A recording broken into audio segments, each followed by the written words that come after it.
O senhor Flávio Bolsonaro, ele foi pego num desdobramento da Operação Lava Jato, lá em 2018, chamada Operação Furna da Onça, que é uma operação que aconteceu no Rio de Janeiro. E ela pegava os casos de rachadinha na Alerj.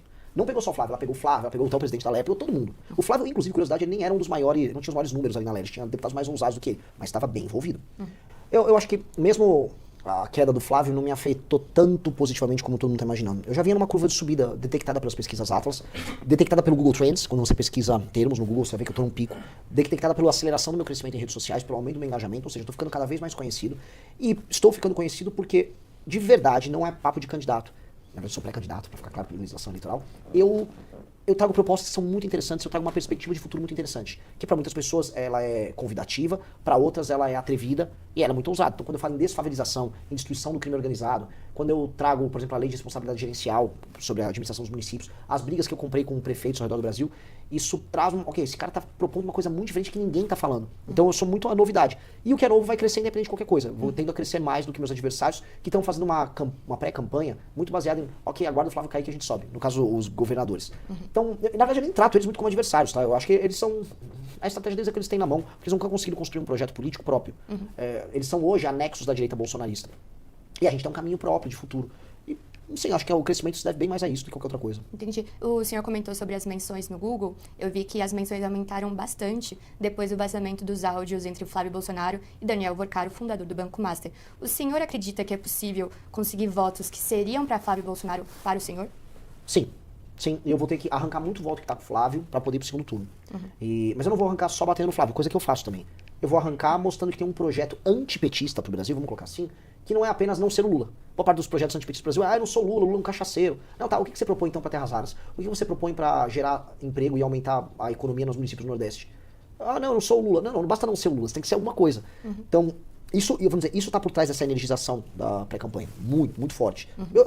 Eu devoto não só o crescimento em redes, tudo é isso. Naturalmente, o eleitor antipetista que tava querendo votar no Flávio, ele vai conhecendo as outras alternativas, vai vendo, pô, esse cara no problema é ladrão e tal, e ele vem, e será muito bem-vindo. Mas eu quero mais dele, eu quero que ele sonhe comigo esse Brasil diferente. Entendi. Em uma entrevista, o senhor disse que o Senado ainda não pautou um pedido de impeachment a ministro do STF, porque Flávio Bolsonaro teria uma dívida de gratidão com Dias Toffoli, os ministros do STF, Dias Toffoli e Gilmar Mendes. O senhor pode explicar? Sim, o senhor Flávio Bolsonaro, ele foi pego num desdobramento da Operação Lava Jato, lá em 2018, chamada Operação Furna da Onça, que é uma operação que aconteceu no Rio de Janeiro. E ela pegava os casos de rachadinha na Alerj. Não pegou só o Flávio, ela pegou o Flávio, ela pegou o presidente da Alerj, pegou todo mundo. O Flávio, inclusive, curiosidade, ele nem era um dos maiores, não tinha os maiores números ali na Alerj, tinha deputados mais ousados do que ele, mas estava bem envolvido. Como ele foi pego, e como isso estava no âmbito da Lava Jato, do Rio de Janeiro, isso acabou chegando ao conhecimento dos agentes políticos, e isso, como ele agora teria foro privilegiado, porque ele se tornou senador em 2018, ele ficou em pânico. E aí o governo Bolsonaro teve que começar a ceder pro STF, ou o filho dele teria problemas, porque o caso da rachadinha levaria o Flávio à cadeia. Os crimes foram cometidos quando o Flávio era deputado estadual, que não tem foro privilegiado. O que aconteceu? Primeiro, ele faz uma petição lá pro Dias Toffoli, e nessa petição ele pede para desconsiderar as provas do COAF. Ah, foi ilegal as provas do COAF. O Dias Toffoli aceita o pedido dele, não só para ele, mas para todos os envolvidos na Lava Jato. Então o Flávio já ajudou a soltar meio mundo lá na Lava Jato. Depois, dado que a operação continua acontecendo no Rio de Janeiro, ele pediu para rolar, vamos dizer, uma suspensão ali do processo junto ao Gilmar Mendes. Mesmo com ele, vamos dizer, podendo ser julgado no fórum lá do Rio de Janeiro, porque na prática os crimes foram cometidos antes de ser senador. O Gilmar criou um entendimento novo de que havia uma continuidade de mandatos, portanto ele poderia ter o foro privilegiado de maneira retroativa. Ou seja, ele ficou na mão do Gilmar. O Gilmar salvou, mas ficou na mão. Com base nisso, ele teve que entregar todas as outras coisas. Não é só ele como o pai dele. Entregaram a PGR pro Aras, nomeações no STF anti-Lava Jato, abertamente anti-Lava Jato. Ali destruiu-se o Lava Jato. E ali fez com que o Flávio fosse uma espécie de zumbi que trabalhava pro STF dentro do Senado para evitar, como por exemplo, a CPI da Lava Toga, que ele evitou. E ele mesmo vinha a público e falava, quem interessa uma briga com o judiciário? Ele falava, pois bem, estamos no estado hoje muito por culpa dele. Entendi. E o senhor defende a anistia aos envolvidos do 8 de janeiro, por exemplo, o ex-presidente Jair Bolsonaro? A dosimetria. Eu acho que eles têm que ser responsabilizados pelos crimes que eles cometeram, porque todo mundo ali cometeu crime. Salvo raras exceções, algumas pessoas que não tinham nada a ver, que foram injustiçadas. Dosimetria. Dito isso, uma anistia pura e simples, uma pessoa, vamos supor, que invadiu o prédio do Senado, destruiu tudo lá dentro, invadiu o gabinete, quebrou as coisas. Ah, não vai acontecer nada. Pô, que sinal de passar pras pessoas, né? Então tá válido perder uma eleição e sair quebrando tudo? Eu não consigo concordar com uma coisa dessas. Então, essas pessoas têm que ser punidas, não com as penas que o Xandão aplicou, mas entendendo que tem que haver uma espécie de, e esse é o tema da dosimetria, uma nova dose no tamanho das penas, dado que o processo em si é recheado de vícios formais. As pessoas não tiveram direito de defesa, as pessoas não tiveram os prazos respeitados, e aí você vai ter que rebalancear. Entendi. E no caso do ex-presidente Jair Bolsonaro, o senhor defende uma prisão domiciliar, por exemplo? Eu acho que ele tá muito, muito, muito doente. E eu acho que faz sentido uma prisão domiciliar para ele. A família Bolsonaro e o pessoal do STF tem que entender isso, especialmente o Alexandre.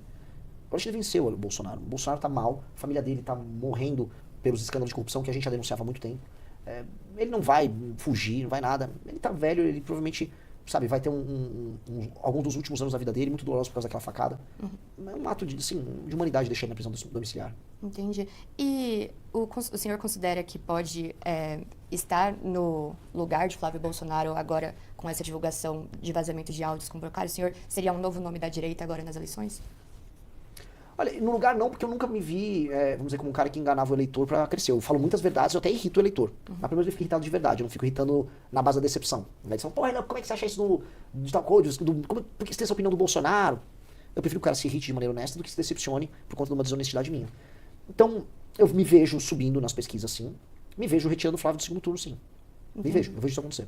E como o senhor avalia a repercussão de outros pré-candidatos da direita, como Romeu Zema, Ronaldo Caiado, a reação deles diante esse vazamento? Eu achei meio tímido, né? Eles têm medo. O Zema apanhou muito quando ele se posicionou de maneira mais enfática. Eu acho que ele vai apanhar cada vez menos, porque a militância do bolsonarismo meio que está desaparecendo. Eles desistiram do Flávio. Acho que ontem foi o dia que todo mundo no bolsonarismo falou, ok, eu cansei, eu não vou mais ficar, não dá mais para passar tanto pano. Entendi. Então eles não vão encher tanto o saco do Zema. Se você gostou do vídeo, não se esqueça de deixar seu like e se inscrever no canal. Até o próximo vídeo.